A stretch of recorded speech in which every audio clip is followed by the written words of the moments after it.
Special powers অ্যাক্টে সাংবাদিক নিবর্তন হন দি দেন হলিডের weekly হলিডের editor Enayetullah খানকে বিশেষ ক্ষমতা আইনে গ্রেপ্তারের মধ্য দিয়ে।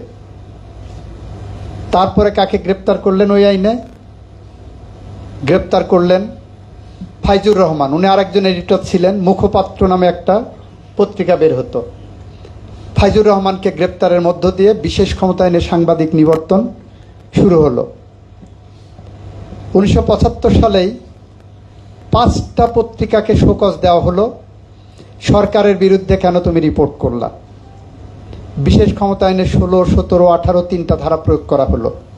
এই 5টা পত্রিকা ছিল হক কথা, গণশক্তি, তারপরে মুখপাত্র, লাল পতাকা এবং বাংলার মুখ। আপনারা দেখবেন এগুলো ইতিহাসের কথা। আইনের বইয়ের আইনের সাথে তাদেরকে শোকজ করা হলো। এই 16, 17, 18 এই 3টা ধারাকে 1991 সালে এসে রিপিল করা হয়েছে। এই 3টা ধারা এখন নাই। ফলে সাংবাদিক নিবর্তনের যে সাইকি, যে মানসিকতা, যে সরকারি ক্ষমতা আসুক না কেন, তারা মনে পোষণ করেন। এরপরে 2006 সালে এসে আইসিটি অ্যাক্ট করে সেকশন 57 ইনসার্ট করলো। দেখেন সেকশন 57কে এমনভাবে প্রয়োগ করা হয়েছে, যে বা যারাই প্রয়োগ করুক, এমনভাবে প্রয়োগ করা হয়েছে যে সেকশন 57 একটা ব্ল্যাক ল হিসাবে আমাদের সামনে আবির্ভূত হলো। আইসিটি অ্যাক্ট কিন্তু এখনো আছে, 2006 সালের আইনটা আছে, শুধু সেকশন 57 সহ কয়েকটা ধারা বাতিল করা হয়েছে। এই কারণে ওই আইনটা আর আলোচনায় আসে না। এই আইনে আপনারা দেখেছেন অধিকারের তৎকালীন সম্পাদক এবং নির্বাহী পরিচালক আদিলুর রহমান খান এবং নাসিরউদ্দিন এলান আইসিটি অ্যাক্টের প্রথম আসামি। এই প্রথম মামলার প্রথম আসামির প্রথম আইনজীবী হওয়ার সুযোগ আমার হয়েছিল একটা রিপোর্ট পাবলিশের কারণে।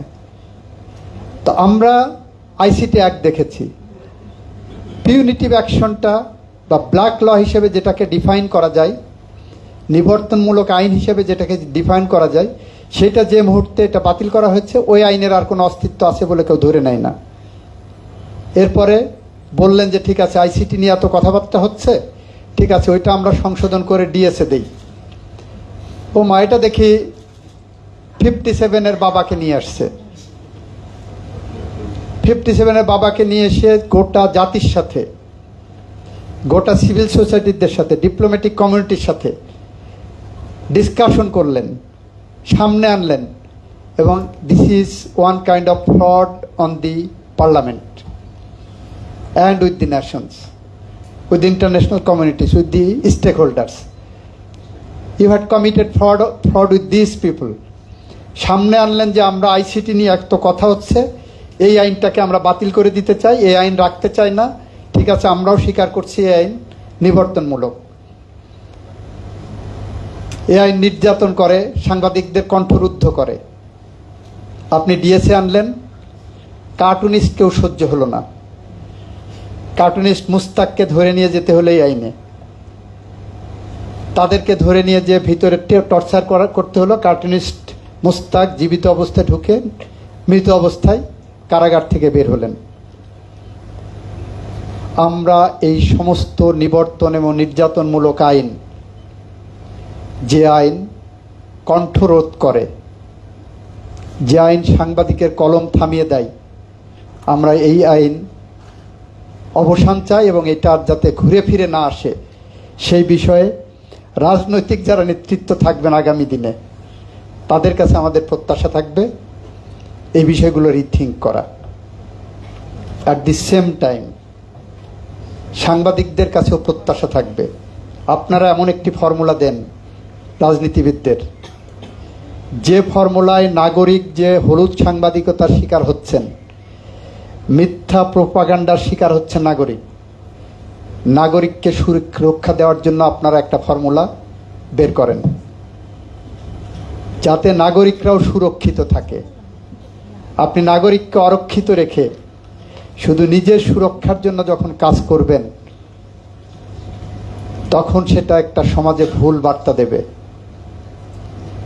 সেই সমাজে ভুল বার্তা দেবে। আপনারা দেখবেন এমন এমন সাংবাদিক আছেন, অনলাইন প্ল্যাটফর্মে সাংবাদিকতা করছেন,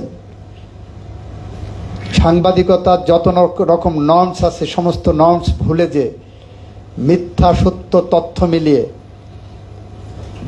নাগরিকের অধিকার ক্ষুণ্ণ করছেন, নাগরিককে অপমান করছেন, নাগরিককে হেয় প্রতিপন্ন করছেন, বিভ্রান্ত করছেন মানুষকে। এইটার থেকে মুক্তির জন্য আপনারা একটা ফর্মুলা বের করেন, যে ফর্মুলায় আসলে নাগরিকরাও সুরক্ষিত হবে।